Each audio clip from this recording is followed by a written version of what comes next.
Recording in progress.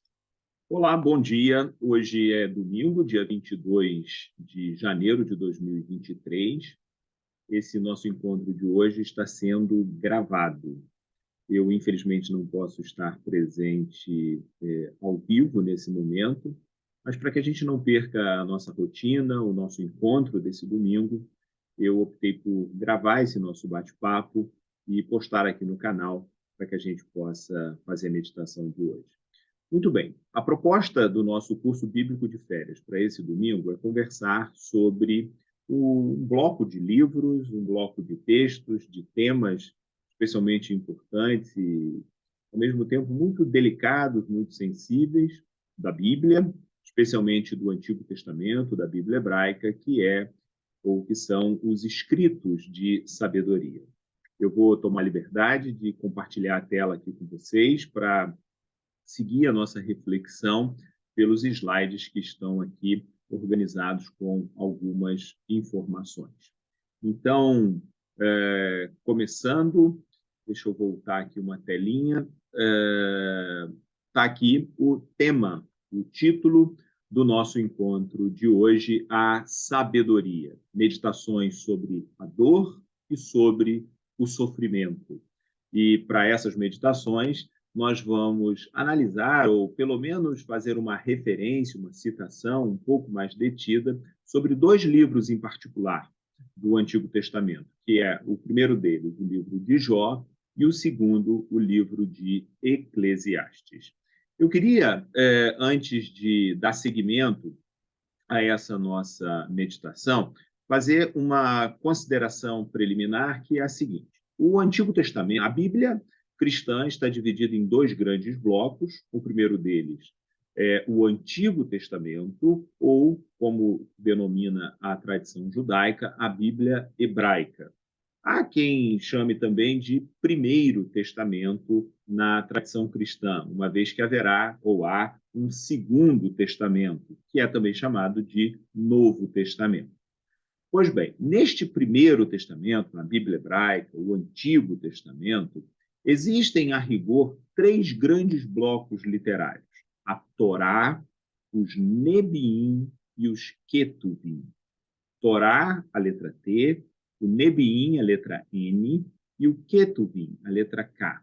Daí a abreviatura que se usa muito comumente na tradição judaica, que é a Tanakh, ou a Tanar, que é exatamente essa coleção. Na primeira prateleira, digamos assim, dessa grande biblioteca literária que é o Antigo Testamento, a Torá, os livros da lei. Gênesis, Êxodo, Levítico, Números e Deuteronômio. Conversamos um pouquinho sobre esse bloco literário quando falamos a respeito da criação, quando falamos a respeito do Êxodo, da Páscoa, de Pentecostes.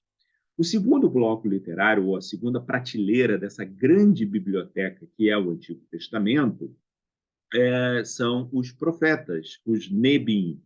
Na Bíblia hebraica, um pouquinho diferente da Bíblia cristã, a organização dos profetas ela funciona da seguinte forma: profetas anteriores e profetas posteriores. E dentro dos profetas posteriores, profetas maiores e profetas menores. Os profetas anteriores são livros históricos, como, por exemplo, Josué, Juízes, 1ª e 2ª Samuel, 1ª e 2ª Reis. Josué, Juízes, Samuel e Reis. E os profetas posteriores são as personagens proféticas propriamente ditas. Entre os maiores estão Isaías, Jeremias e Ezequiel, porque são profetas cujos livros são livros maiores, são tomos, volumes maiores, e os 12 profetas menores: Oséias, Joel, Amós, Abacuque, Naum, Sofonias, Ageu, Zacarias, Malaquias, Jonas, Miqueias, e eu esqueci de algum deles aqui. É preciso depois olhar lá a listagem certinha com a ordem desses profetas, que varia também dependendo da tradição da Bíblia. Na tradição judaica, a gente tem uma determinada ordem. Na versão grega, da tradução grega da versão hebraica, uma outra ordem da apresentação desses 12 profetas menores. Muito bem. E aí a gente tem uma terceira prateleira na Bíblia hebraica, que são os escritos, os ketuvim. Katav, escrever, ou ele escreveu, ketuvim, os escritos. Nesses escritos, nós temos textos de gêneros literários muito diferentes. É aqui, por exemplo, que está o livro de Salmos, que está o livro de Provérbios, estão livros do folclore, da tradição religiosa judaica, como Lamentações, Esther, livros como as Lamentações, Eclesiastes, Ruth, são todos textos que são celebrados em determinados momentos, lidos, recontados, etc., e que aparecem aqui nesse grande corpo de literatura do Antigo Testamento, que são os escritos. Está aqui também, estão aqui os livros de Crônicas, os livros de Esdras e Neemias, enfim, são textos, e aquele que a gente chama equivocadamente de profeta, na verdade é um apocalipse do Antigo Testamento, que é o livro de Daniel. Em momento oportuno, na semana que vem e na outra, quando nós faremos os nossos 2 últimos encontros, nós vamos tratar exatamente, primeiro, de alguns textos de natureza profética, voltando lá na segunda prateleira dessa biblioteca que é o Antigo Testamento, e vamos também conversar sobre livros apocalípticos no último encontro. E aí Daniel, que eu acabei de mencionar, que está aqui nessa terceira prateleira nos escritos, também vai aparecer. Muito bem. Entre os escritos, existem livros que são considerados livros sapienciais, a literatura sapiencial, a tradição sapiencial de Israel. É importante que se diga que essa tradição não é uma tradição exclusiva do Israel antigo.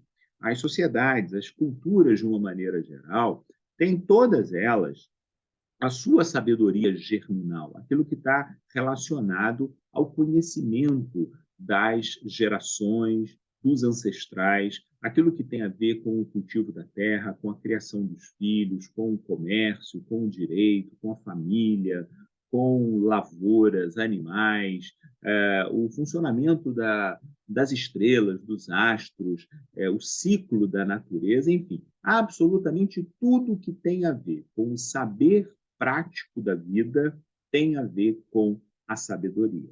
E claro que isso terá implicações na dimensão moral, na dimensão atitudinal, comportamental das populações, das culturas.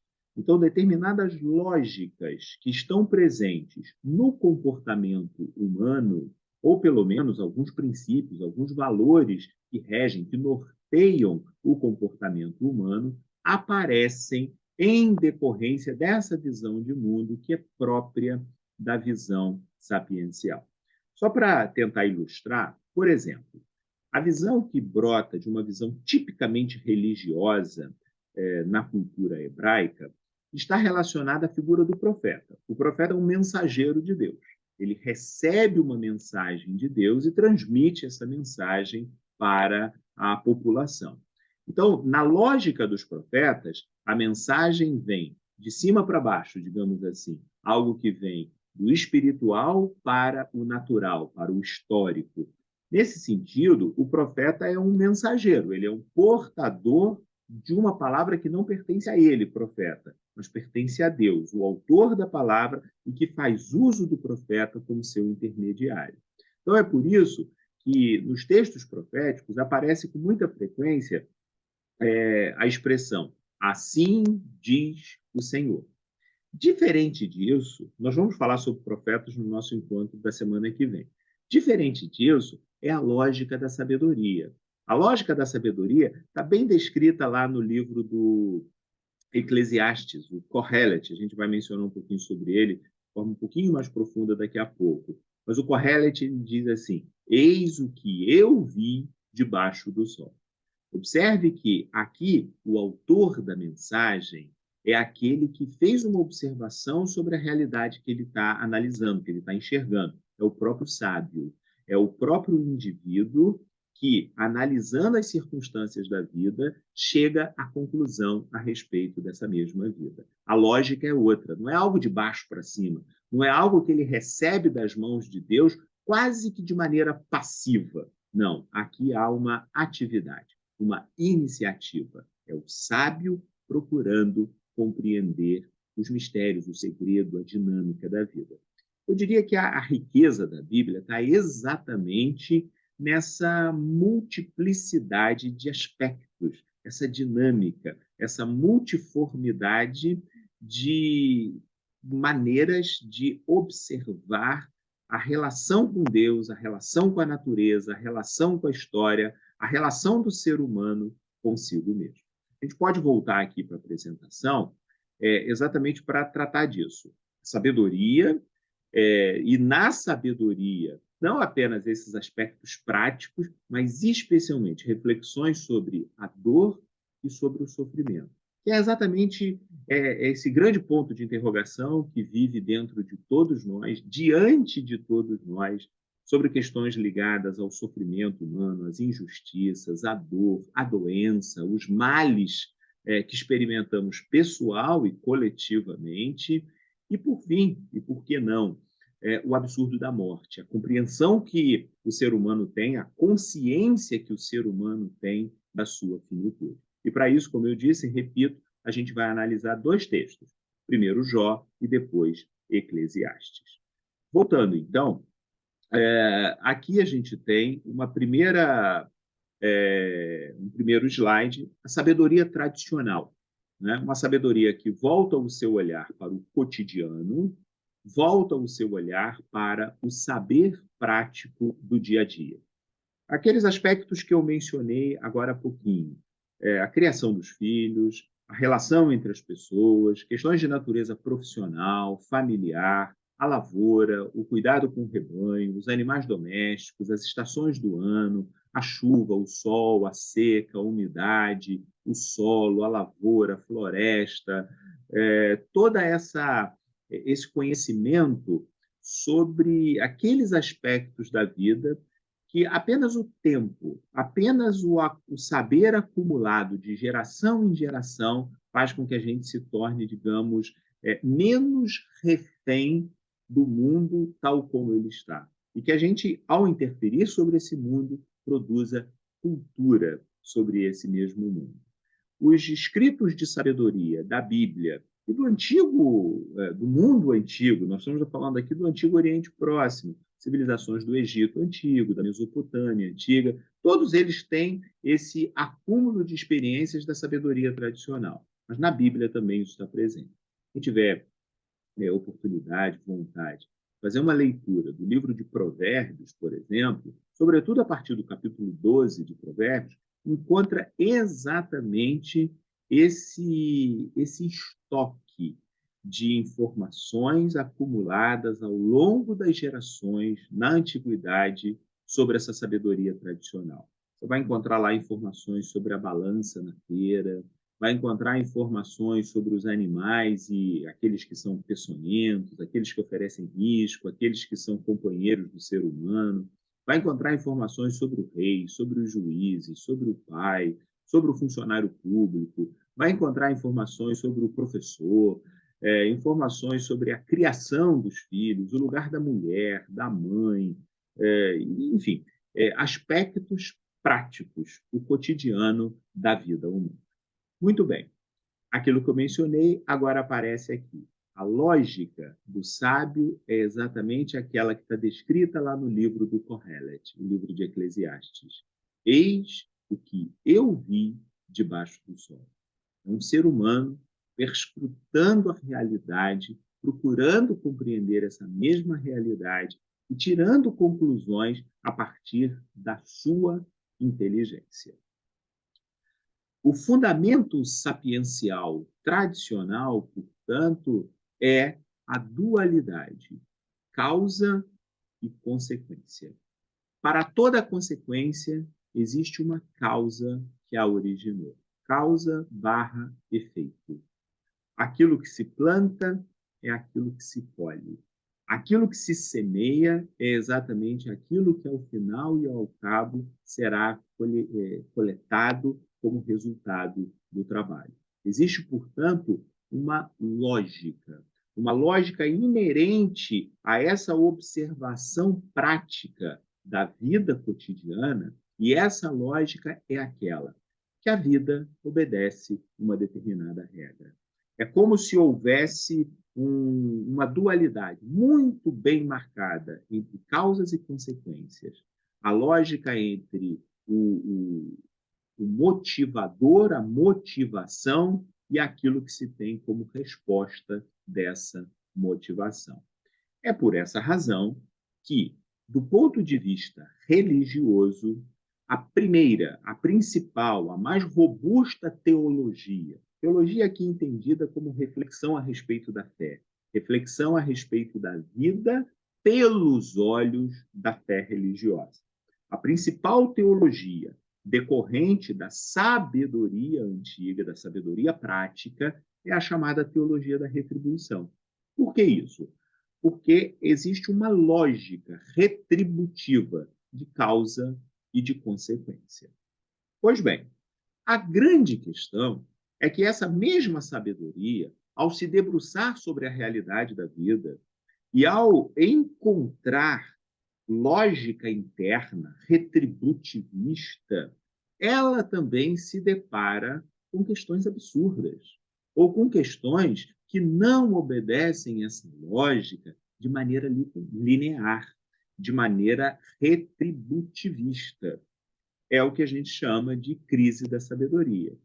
E o fundamento, ou se a gente disser de outra forma, o foco da crise da sabedoria é o problema do mal, especialmente a dor, o sofrimento, e por que não dizer, em alguns aspectos, inclusive para a nossa sociedade contemporânea, para as culturas contemporâneas, que têm uma dificuldade cada vez maior, inclusive, de lidar com a morte, com a questão da morte, o sofrimento, o mal, a dor inerentes à experiência da morte.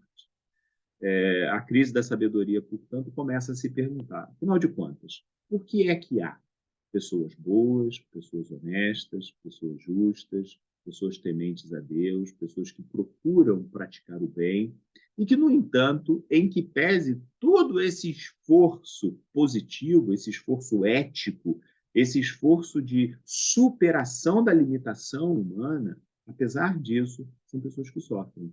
São pessoas que experimentam uma vida, muitas vezes, de penúria, de dor, de sofrimento, de doença, de males, de experiências, em alguns casos, terríveis. E aí a gente se depara com o primeiro, e talvez o mais potente exemplo bíblico, que é o livro de Jó, a história de Jó, a história de um justo sofredor. Uma palavra entre parênteses aqui para falar sobre Jó. Jó não é uma história genuinamente bíblica.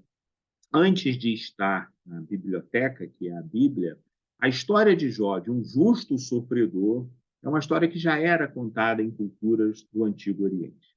Na Mesopotâmia, existe uma história muito mais antiga do que aquela que está relatada na Bíblia, no livro de Jó, e que, inclusive, nós conhecemos essa história mais antiga exatamente por intermédio da história bíblica. Por isso que a gente chama de Jó mesopotâmico, ou Jó babilônico, porque é uma história que, embora seja mais antiga, ela se tornou conhecida por nós depois da história bíblica. Então, ela acabou adquirindo o nome do personagem da Bíblia. Mas que, fundamentalmente, é a mesma história. Um homem bom, temente a Deus, praticante da religião de forma fidedigna, mas que, apesar de tudo isso, passa a sofrer danos no seu patrimônio, danos na sua saúde, danos na integridade das pessoas da sua própria família.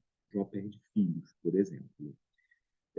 E a exemplo dessas histórias mais antigas, uma pessoa persistente, uma pessoa dedicada, e a novidade, a originalidade da história bíblica é exatamente no momento em que Jó perde a paciência.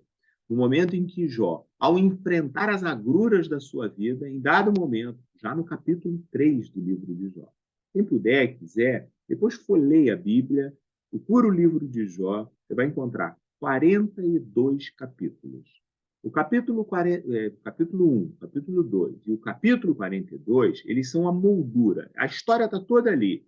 Um homem bom que passa a sofrer e que depois tem um desfecho do seu sofrimento, entre aspas, com uma retribuição em que ele passa a compreender a realidade do que está acontecendo consigo.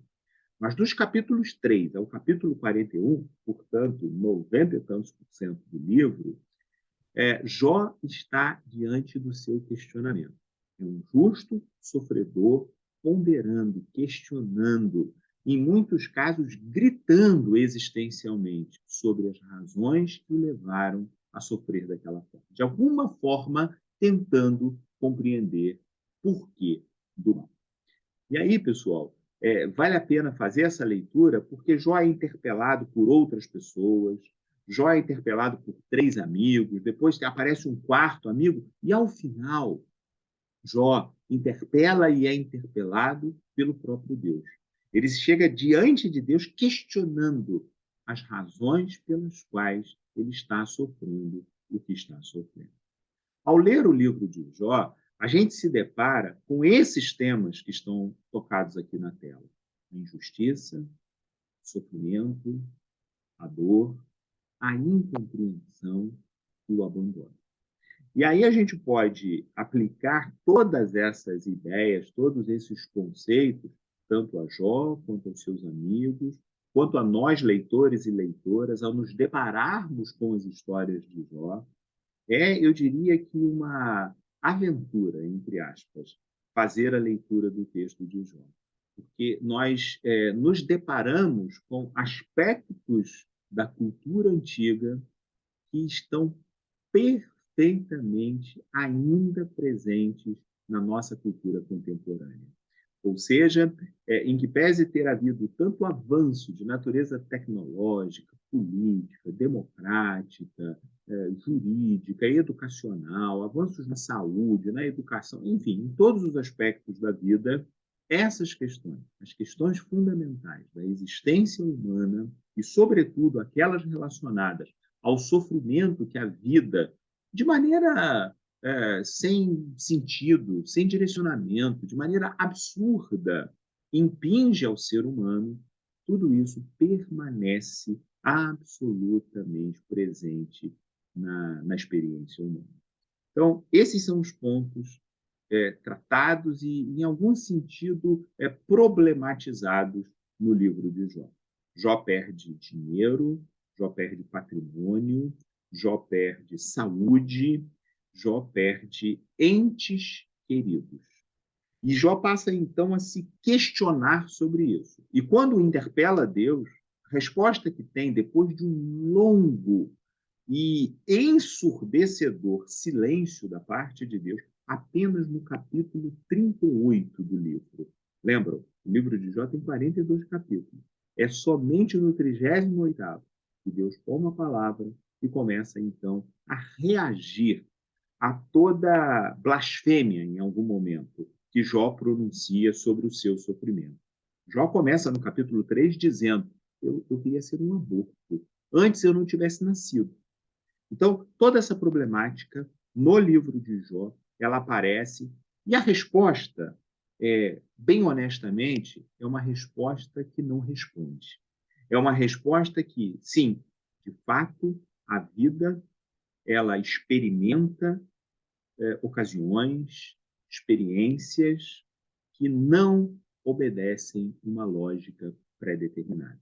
Não há sempre uma racionalidade. A exemplo daquela causa e consequência que nós mencionamos há pouco, quando falamos sobre a sabedoria tradicional, sim, infelizmente, há momentos que a vida não obedece à lógica de causa e consequência. Há pessoas muito boas que sofrem muito.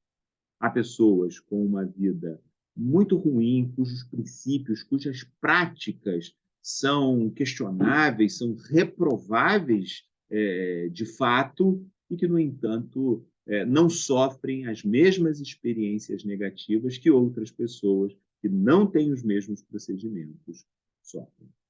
Há muitos livros, a tradição judaica e a tradição cristã, ao longo do tempo, promoveu reflexões muito profundas sobre isso. Se vocês me permitem, depois eu posso colocar, inclusive, aqui no link da descrição desse vídeo, dois textos que nos ajudam a pensar sobre isso. Um deles é de um rabino chamado Harold Kushner, por que, ou melhor, quando coisas ruins acontecem a pessoas boas. É um livro já um pouco antigo, é a experiência pessoal desse rabino diante de um sofrimento que ele experimenta na vida, e aí ele começa a se perguntar sobre por que pessoas boas experimentam experiências muito ruins ao longo da sua caminhada. Um outro texto também, esse já nascido e forjado pela tradição cristã, no contexto da Segunda Guerra Mundial, a questão do Holocausto, por exemplo, que é uma questão daquelas que desnudam esse absurdo da experiência humana, pessoal e histórica, individual e coletiva, que é uma teóloga chamada Dorothy Zolli. Ela tem algumas obras em que trata exatamente sobre a questão do sofrimento e a questão do mal. Dando prosseguimento, um outro texto que a gente tem na Bíblia, e que também é um texto aberto, inconcluso, a exemplo do texto de Jó. Jó conclui dizendo: agora os meus olhos viram. É uma conclusão muito parecida com o livro de Eclesiastes. Eis o que eu vejo debaixo dos meus olhos, eis o que eu vejo debaixo do sol. Mas a conclusão a que Jó chega quando diz, porque os meus olhos viram, é uma conclusão fruto de uma experiência traumática, muito profunda, e eu diria que singular. Não singular porque só acontece com Jó, singular porque acontece com todos nós em alguma medida, em uns de forma dramática e em outros nem tanto, mas em todos de forma singular, de uma forma que nós apenas somos capazes de descrever, ou nem descrever, mas exatamente de experimentar dessa ou daquela forma. O outro texto, ao lado de Jó, é o texto que eu já mencionei de Eclesiastes. E aqui eu coloquei como subtítulo para Eclesiastes a efemeridade da existência. Há uma palavra revel, em hebraico. Essa palavra é traduzida no livro de Eclesiastes para a língua portuguesa como vaidade. Tudo é vaidade. O livro de Eclesiastes é muito conhecido por um texto que está lá no capítulo 3. Há tempo para tudo debaixo do sol. Tempo de plantar e tempo de colher. Tempo de coser e tempo de rasgar. Tempo de juntar e tempo de espalhar, e assim por diante. É um texto muito bonito, utilizado das formas mais variadas possíveis, mas ao ler o texto de Eclesiastes é muito menor do que o livro de Jó. É um texto pequeno, em 12 capítulos, e um texto com uma ordem interna, ou, se a gente preferir, uma desordem interna, que nos incomoda um pouco.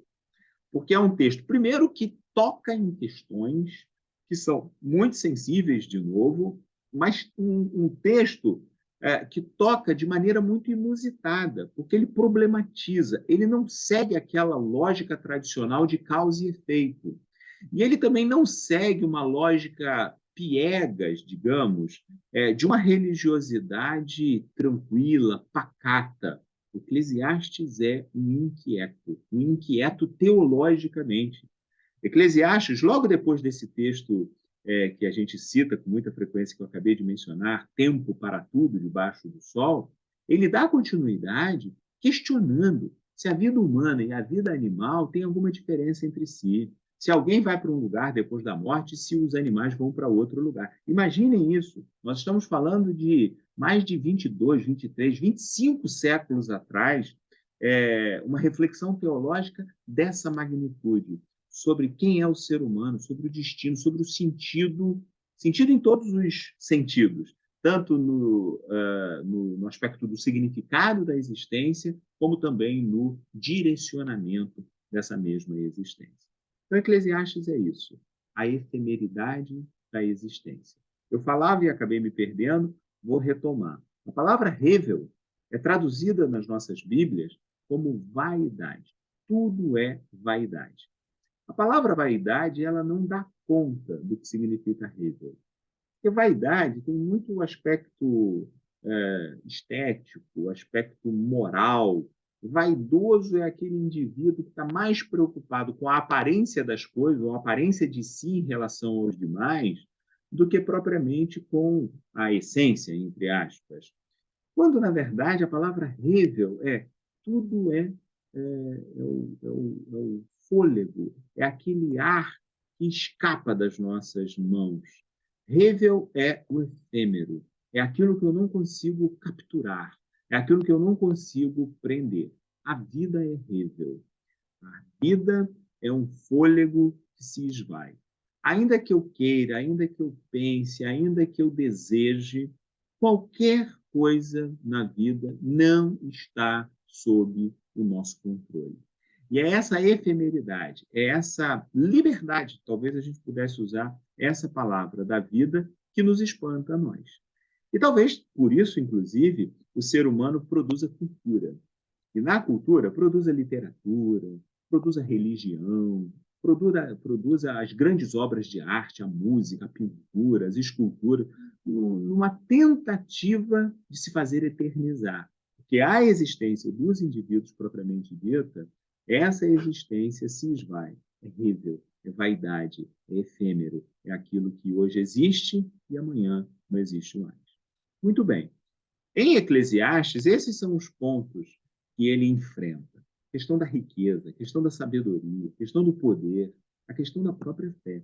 Nada disso garante ao ser humano, primeiro, permanência e, segundo, felicidade. Sim, o tema da felicidade é um tema recorrente em Eclesiastes. O livro do Eclesiastes, ele diz, não adianta eu ter toda a riqueza do mundo, eu não me garanto em absolutamente nada por ter riqueza.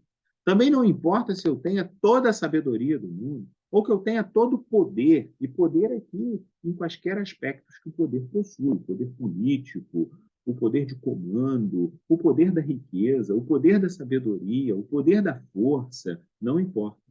E, por último, e ao cabo, ele destrói, digamos assim, também, talvez o último fundamento, que é a própria fé. Né? No sentido de que, tudo bem, a vida não se explica e não se sustenta pela riqueza, não se explica e não se sustenta pela sabedoria, tampouco pelo poder, mas a fé é aquilo que permanece. Eclesiastes questiona também a própria fé. Né? É porque nós acreditamos assim? Afinal, que diferença há entre nós e os animais? Ele pergunta lá no final do capítulo 3. Nós morreremos e teremos algum destino especial que os animais não terão? Ou morreremos todos e iremos todos para o mesmo lugar? É claro que essa dimensão em particular que eu estou mencionando aqui, a dimensão da vida após a morte, a dimensão escatológica, é uma dimensão que os cristãos deram um significado completamente novo, novíssimo, para usar uma expressão teológica, escatológica, com a vida e a morte e a ressurreição de Jesus.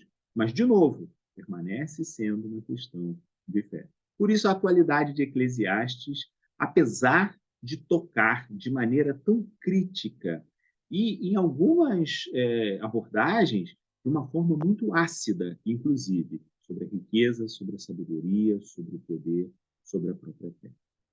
Muito bem. O que nos interessa em Jó, voltando um pouco, não é discorrer sobre a gênese do mal e do sofrimento. O sofrimento por si mesmo não se explica, ele está aí. E qualquer dia desse ele pode bater a nossa porta. O que interessa é saber como enfrentá-lo e o que fazer com a vida humana que sofre, socorrendo-a em seu sofrimento. É isso. O mal não tem sentido, o mal não tem significado em si. Ainda que eu diga, não, eu estou passando por essa experiência negativa para aprender isso ou aprender aquilo, isso é uma meia-verdade, porque há pessoas que aprendem e há pessoas que não aprendem. Há pessoas que o sofrimento torna essa pessoa melhor, mas há pessoas que esse mesmo sofrimento torna essa pessoa amarga e, em alguns casos, faz com que a pessoa tire a própria vida, em última instância. Então, não há uma lógica interna no sofrimento. tampouco na pessoa que sofre. Há, portanto, algo que precisa ser compreendido, comedido por aqueles que, em algum sentido, circundam essa pessoa. E no livro de Jó, isso fica muito flagrante com os três amigos. Elifaz, Bildade, Zafor, que são aqueles que se aproximam de Jó. E eu costumo brincar dizendo que os 7 primeiros dias foram ótimos, porque eles ficaram em silêncio, num gesto de solidariedade, diante e perante Jó, ao lado de Jó. Mas quando começam a questionar Jó, eles começam a voltar lá na lógica da teologia da retribuição. Jó, vasculhe a sua vida. Porque se você está sofrendo o que você está sofrendo, é porque você cometeu algum mal que explique, justifique e faça com que você mereça o mal que você está sofrendo. Observem que a lógica dos amigos de Jó é a lógica da retribuição. É a lógica da sabedoria tradicional. Aliás, uma sabedoria que, em certo sentido, permanece vigente. A gente continua interpretando a experiência negativa, maligna, a experiência da dor, do sofrimento, a experiência do mal, a experiência da morte na vida, sob esse registro ainda. Se eu estou passando por alguma intempérie, é porque eu fiz por onde passar por essa experiência maligna na vida.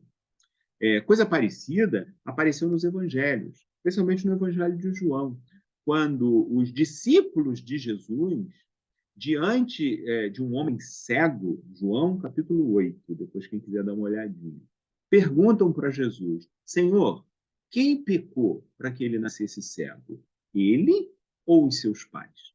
Observe, de novo a lógica da teologia da retribuição. Ele está cego e sofre como cego e é marginalizado e excluído da sociedade porque ele cometeu algo ou porque os pais deles cometeram. Uma lógica pior ainda, né? Como se de geração em geração as responsabilidades fossem sendo transmitidas, uma maldição de geração. Sim, há textos na Bíblia, textos de Deuteronômio, da tradição deuteronomista do Antigo Testamento, que falam dessa lógica. Escolhe o bem e viverás, escolhe o mal e morrerás. Sim, a teologia da retribuição é uma teologia bíblica também. Mas a grande novidade de Jó e de Eclesiastes, especialmente, e por que não dizer de Jesus e dos evangelhos, do cristianismo recém-nascido na Palestina do primeiro século, é a contestação da teologia da retribuição. A contestação da lógica causa e consequência, causa e efeito, de uma teologia que explica a bondade de Deus, ou a ação, melhor dizendo, a ação de Deus na história a partir do merecimento humano. A teologia de Jó interessa saber se é como enfrentar o mal e fazer com que a vida humana que sofre e socorrer essa vida humana no seu sofrimento. Nesse sentido, o livro de Jó, ele preconiza, ele é o precursor da teologia da graça. A lógica de que a vida humana, a salvação, o amor, o cuidado de Deus para conosco está absolutamente indiferente à lógica do merecimento. Aqui é o texto de Jó que eu mencionei minutos atrás. Jó 42, versículos 5 e 16. Meus ouvidos já tinham ouvido a teu respeito, mas agora os meus olhos te viram. Por isso menosprezo a mim mesmo e me arrependo no pó e na cinta. O texto tem, naturalmente, uma poesia muito própria, depois de capítulos e mais capítulos de uma pessoa gritando diante de si, gritando diante da comunidade, gritando diante do próprio Deus. E aqui ele diz, ao que tudo indica, eu aprendi pelos meus ouvidos muita coisa equivocada a respeito de Deus, mas agora meus olhos te viram. E aí ele menospreza tudo isso. E aí ele reconhece a finitude da existência. Que a lógica retributivista, ela é ao mesmo tempo muito vaidosa, ela é muito pretensiosa, porque ela parte do princípio que se eu fizer tudo certo, tudo direitinho, eu serei muito bom, ou seja, eu terei consequências muito poderosas e valiosas na minha existência. E, na verdade, Jó se encontra exatamente naquele lugar, de que, em que pese ter tudo, fazer tudo, ser tudo positivamente, teve uma experiência de amargura muito profunda. Dando sequência para a gente concluir, a mais bela lição do Eclesiastes, ao lado de Jó, é a sua capacidade de enxergar a realidade por ela mesma, sem devaneios, sem falsas expectativas. O senso de realidade do Eclesiastes torna a vida mais simples e, ao mesmo tempo, mais repleta de desafios. O sentido da vida não está no poder, o sentido da vida não está na riqueza. Tudo isso pode fazer com que a vida seja ornada de algumas experiências de alegria, todas fugazes eventualmente, mas é a vida simples, é o cotidiano. E aqui a gente volta lá naquelas origens mais ancestrais da sabedoria, também ancestral, que é o cotidiano da vida. Observe, pessoal, que a mesma lógica que fundamentou a lógica da causa e efeito, a lógica da retribuição, que é a observação da realidade, essa mesma lógica, esse mesmo exercício de observar essa realidade, acaba chegando à conclusão que, em muitas situações, essa lógica não consegue ser obedecida. Separei aqui um texto, que é o texto de Eclesiastes, capítulo 9, já chegando ao finalzinho. Eclesiastes é um texto que eu diria que ele se conclui antes de chegar no final, porque ele gira em torno de temas e ele é concêntrico. Então, talvez, sem muito medo de errar, a conclusão de Eclesiastes não esteja no seu último capítulo. Ela está, na verdade, no capítulo 9, na minha forma de compreender. Diz assim o texto: Goza a vida com a mulher que amas, todos os dias da tua vida vã, os quais Deus te deu debaixo do sol, todos os dias da tua vaidade. Porque esta é a tua porção nesta vida, e no teu trabalho que tu fizeste debaixo do sol. Tudo quanto te vier à mão para fazer, faze-o conforme as tuas forças. Que na sepultura, aonde tu vais, não há obra, nem projeto, nem conhecimento, nem sabedoria alguma. Vale a pena voltar um pouquinho nesse texto. Começar lá no versículo 1, mas especialmente do versículo 5, 6, 7 para frente, até chegar nessa porção que eu coloquei aqui na tela. De uma pessoa que identifica a vida, que o sentido da vida está em comer o teu pão, em beber o teu vinho, em ter sobre a tua cabeça o óleo, em vestir uma roupa branca e gozar a vida ao lado da pessoa que ama. Esses 5 elementos, eles sintetizam de forma simbólica a ideia de que o trabalho serve para comer o pão e também para beber o vinho, para desfrutar da vida. Mas fazer com que essa vida seja uma vida de hombridade, porque tem óleo sobre a cabeça, a ideia da unção, e alguém que veste branco, né? Ou seja, aquele que veste roupas da pureza, da dignidade, da ética. Tem aqui talvez um preconceito de cor, né? Na descrição dessa veste, mas, enfim, esses elementos estão presentes e, sobretudo, compartilhar a vida com as pessoas que você ama. É esse significado, porque a vida, ao final e ao cabo, ela se direciona lá para aquela sepultura. E esse é o sentido, no sentido de significado, né? Ou melhor, no sentido de direcionamento. A direção que a vida toma é viver, trabalhar, ter experiências e morrer. Lembrando que a gente está diante de um texto que ainda não conhece toda a escatologia, toda a visão de mundo e experiência pós-morte que os cristãos têm. Mas eu sempre insisto nessa tese. É essa sequidão, é essa falta de expectativa que fez com que a sabedoria judaica antiga olhasse para a vida como ela é e procurasse nela um sentido para dar sentido à existência. Muito bem. Com isso, a gente chega ao final desse nosso bate-papo de hoje. Espero que essas reflexões, de alguma forma, tenham produzido reflexões igualmente profundas em cada um de vocês. No nosso próximo encontro, se a gente quiser, se vocês quiserem, eu estou à disposição para a gente bater um pouco mais de papo a respeito desse mesmo tema. Bom dia para todos, bom domingo e até a próxima.